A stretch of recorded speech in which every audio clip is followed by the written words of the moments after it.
Halo semuanya, kalian pernah nggak sih niat buka TikTok cuma 5 menit nih, tapi nggak kerasa bisa jadi 1 jam? Atau ketika kalian sedang makan dan scroll reels IG, makanannya udah habis, tapi scrollnya masih lanjut.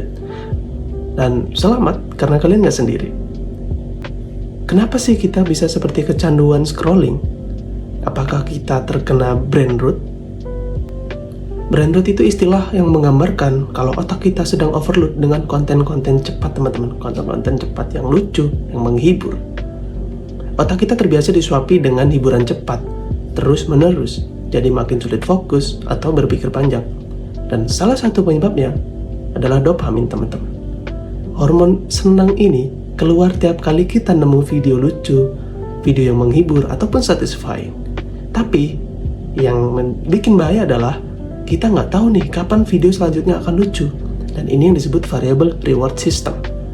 Sama kayak mesin judi, kita nggak tahu nih langkah selanjutnya akan menang atau nggak, tetapi bikin ketagihan.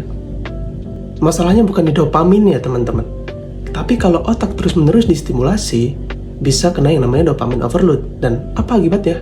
Yang pertama, hal kecil menjadi nggak seru lagi, belajar menjadi berat banget, kemudian ngobrol dengan orang ngebosenin, kemudian muncul rasa cemas dan nggak tenang.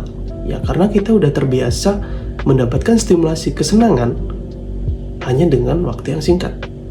Kondisi ini juga dijelaskan di teori social comparison. Kita terbiasa ngelihat orang di TikTok, di Reels, tampil sempurna, tampil luar biasa dalam 15 detik, dan itu ternyata memberikan dampak buruk bagi kita. Kita bisa menjadi orang yang membandingkan diri kita dengan orang lain. Akhirnya kita kehilangan rasa syukur dan kita menjadi orang yang overthinking karena memikirkan hal tersebut. Kita jadi memikirkan, kenapa sih kita nggak seperti dia, kenapa sih hidupku kayak gini, kenapa sih aku nggak bisa jadi dia aja gitu. Kita akan menyalahkan kemudian orang-orang di sekitar kita, ataupun bahkan menyalahkan diri kita. Kemudian bagaimana cara kita untuk tidak sampai kecanduan dengan scrolling nih teman-teman?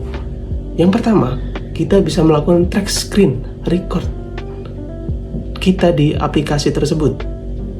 Kita sudah berapa jam di situ, kita sudah berapa menit di situ, kemudian kita agar bisa memberikan jeda.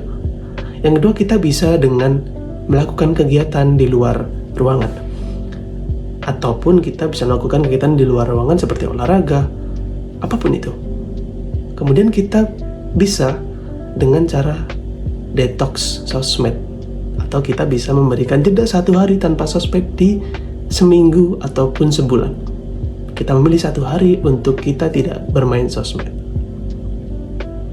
Konten pendek itu seru teman-teman, karena itu adalah hiburan yang cepat, hiburan yang mudah digapai. Tetapi kalau nggak dikontrol, ternyata bisa menjadi racun halus di otak kita. Kita tidak harus berhenti total hari ini teman-teman, tapi kita akan mengurangi, kita akan memberikan jeda terhadap diri kita, terhadap otak kita.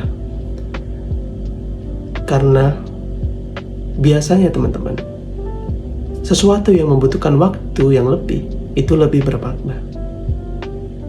Terima kasih sudah menonton video ini, semoga bermanfaat bagi kita semua. Sampai ketemu lagi, bye-bye.